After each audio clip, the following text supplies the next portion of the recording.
I thank the gentleman for yielding. Mr. Aib, we've heard that Cambria employs 1,800 family breadwinners. How many depend on your industry nationally?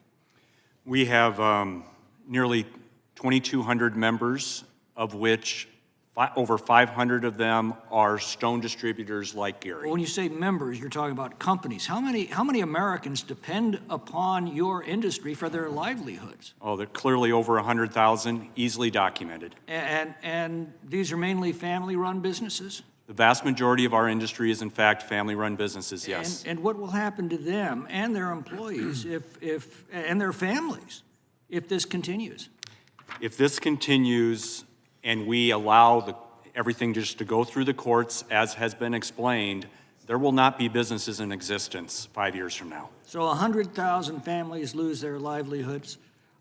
Is this going to prevent silicosis injuries? If these same sweatshops continue to be protected by sanctuary jurisdictions and simply switch to foreign manufactured product? That is the heart of the situation. These companies have avoided OSHA, avoided other regulatory agencies, and they will continue to fabricate regardless of what the rules are.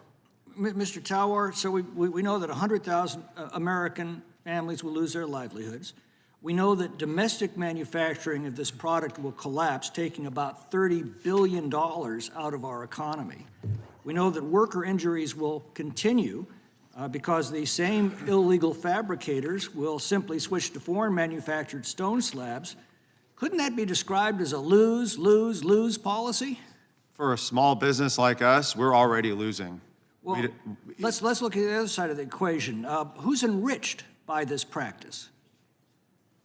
The small fabricators that aren't following OSHA guidelines. And are undercutting their competition by deliberately breaking the law while sanctuary jurisdictions turn a blind eye? Is that essentially what's going on? It comes to a simple question. Do you want to invest in worker safety? Obviously, the sanctuary state of California is not interested in enforcing our labor laws that require workers' comp coverage. They're not interested in enforcing our immigration laws that forbid hiring illegal aliens. What if a single policy decision could erase an entire American industry? Not in decades, not slowly, but within 5 years. That's exactly what was just laid out in a congressional hearing, and almost nobody is talking about it. More than 100,000 American families. Mostly family-run businesses, a $30 billion contribution to the U.S. economy, and according to sworn testimony, all of it could disappear, while worker injuries continue anyway. So how did we get here? During a congressional exchange, industry representatives were asked a simple question.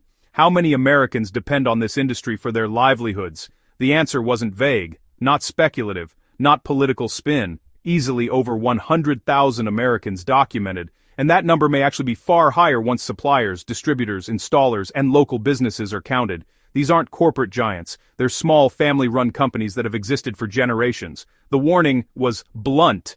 If current lawsuits and policies continue, many of these businesses will not exist in 5 years. That means entire communities lose jobs, families lose incomes, and domestic manufacturing collapses. An estimated $30 billion gone from the American economy. Supporters of the crackdown say it's about worker safety, specifically preventing silicosis. But here's the uncomfortable truth raised in the hearing. When OSHA regulations are actually followed, legitimate businesses report virtually no silicosis injuries. None. Zero. Not a single known case. So where are the injuries coming from? According to testimony, the problem isn't responsible manufacturers. It's illegal fabricators operating outside the law. No OSHA compliance, no workers' compensation, no safety controls. And instead of being shut down, these operations are allegedly allowed to continue, often shielded by jurisdictions that refuse to enforce existing labor, immigration, and safety laws. Here's the result. Now, we're not saying silicosis is not serious. It is absolutely a serious problem. We just want it to be taken care of where it's actually happening.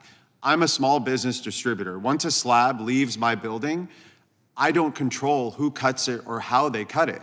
I follow OSHA regulations. I do an annual audit myself to make sure we're in compliance because we spend the money and we invest in worker safety. And you've testified that when those safety regulations are followed by legitimate businesses, there are no silicosis injuries. None that I know of or none that I've heard of. So this is entirely because we had sanctuary jurisdictions simply refused to enforce our existing health and safety laws. Is that essentially what's happening here? I believe so. And instead, they want to sue your industry out of business and put 100,000 American families on the breadline. Honestly, I would put it as much higher than that. And a lot of today's discussion has been about the manufacturer, and it's a serious problem the manufacturer is facing, but the small businesses in this country, we're facing a much, much bigger problem because it affects hundreds of thousands of families. I wouldn't put it at 100. I would put it at hundreds of thousands of families. And Because of the spinoff, yeah. I've talked to business owners across the country, and they don't know how to handle this. Well, so much for the warm embrace of collectivism. I yield back and thank the gentleman again for yielding his time. As the result, domestic manufacturers collapse, small, law-abiding businesses are wiped out, workers are still exposed to unsafe conditions because the same bad actors simply switch to foreign manufactured products and keep operating underground. Worker injuries continue, jobs disappear, America loses. That's why the policy was described as a lose-lose-lose. This isn't just a California problem, this affects the entire country. From distributors to installers to transport companies, the ripple effect hits hundreds of thousands of families. Business owners across the nation are openly saying they don't know how to survive what's coming.